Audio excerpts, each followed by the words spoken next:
Hello everyone. आज हम लोग अपने कॉन्स्टिट्यूशनल लॉ ऑफ इंडिया के कॉन्सेप्ट में एक बड़ा इंपॉर्टेंट क्वेश्चन करेंगे, जिस क्वेश्चन का टाइटल है under what circumstances the parliament can legislate on the state subject. ऐसे कौन कौन से सर्कमस्टांसेस हैं जिसमें पार्लियामेंट लेजिस्लेट करती है, कर सकती है। लेजिस्लेट करना मतलब लॉ बना सकती है स्टेट के सब्जेक्ट्स के ऊपर। आपको पता है स्टेट सब्जेक्ट, सेंटर सब्जेक्ट सब अलग अलग डिवाइडेड है।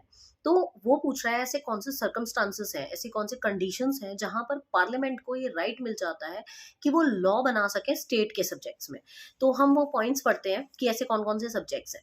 सबसे पहला सिचुएशन जिसमें पार्लियामेंट को होलसेल राइट मिल जाता है स्टेट के सब्जेक्ट्स पे बात करने का, वो है power of parliament to legislate in national interest. जब भी नेशनल इंटरेस्ट का मैटर आता है, जब भी कोई ऐसा मैटर आता है जहां पर पूरे देश की बात हो रही हो या पूरे देश के इंटरेस्ट की बात हो रही हो, वहां पर पार्लियामेंट के पास ऑटोमेटिकली राइट चला जाता है स्टेट मैटर्स में इंटरफेयर करने का।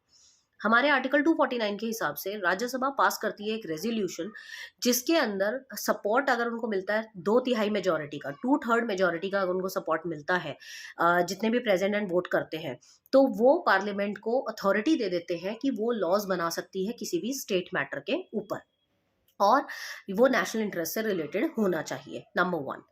Number two is during the proclamation of emergency.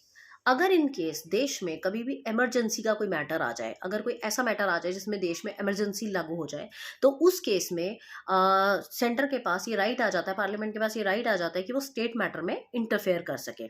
According to article 250, during the proclamation of emergency, parliament को ये हक दे दिया जाता है कि वो स्टेट लिस्ट में इंटरफेयर करे, और वो on expiration of 6 months after the proclamation of emergency has cease to operate.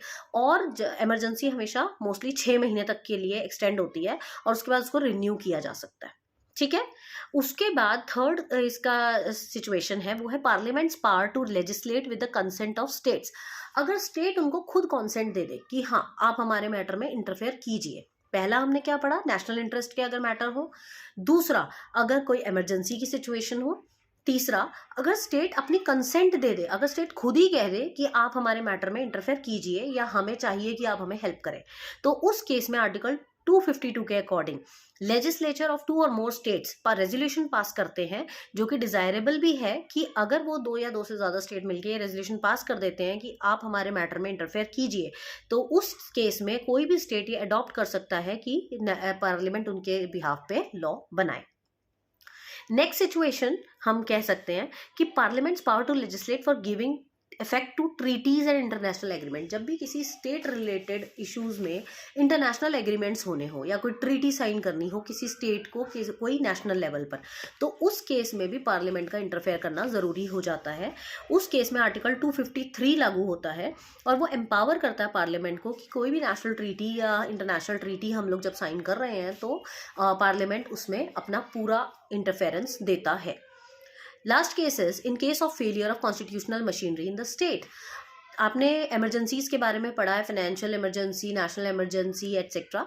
तो उस केस में जो आर्टिकल 256 है, जिसमें पार्लियामेंट को एम्पावरमेंट की दिया जाता है कि वो स्टेट मैटर में इंटरफेयर करे, और पार्लियामेंट डिक्लेयर कर देता है गवर्नमेंट ऑफ स्टेट को कि वो अपने हिसाब से नहीं चलाएगा, पार्लियामेंट अपने आप डिसाइड करेगा अब क्या करना है क्या नहीं। तो उस केस में जिस टाइम पे कॉन्स्टिट्यूशनल मशीनरी फेल हो जाती है किसी भी स्टेट की, तो उस केस में भी पार्लियामेंट को पूरा होलसेल राइट मिलता है लॉ बनाने का वहां पर। तो हमने क्या क्या पढ़ा यहाँ पर कि कौन कौन से सिचुएशंस या सर्कमस्टांसेस हैं जिसमें पार्लियामेंट लेजिस्लेट करता है स्टेट सब्जेक्ट में। नंबर 1, जहां पर नेशनल इंटरेस्ट का मैटर हो। Number 2, during emergency. Number 3, when state gives their consent themselves. Number 4, जहां पर इंटरनेशनल एग्रीमेंट्स या ट्रीटीज की बात हो। And number 5, during the failure of constitutional machinery. तो इन सारे केसेस में आपके पार्लियामेंट के पास पूरा पूरा राइट आ जाता है कि वो किस तरीके से उस सिचुएशन से डील करते हैं। So this is all about the circumstances which lead parliament to legislate on the state matters. Thank you.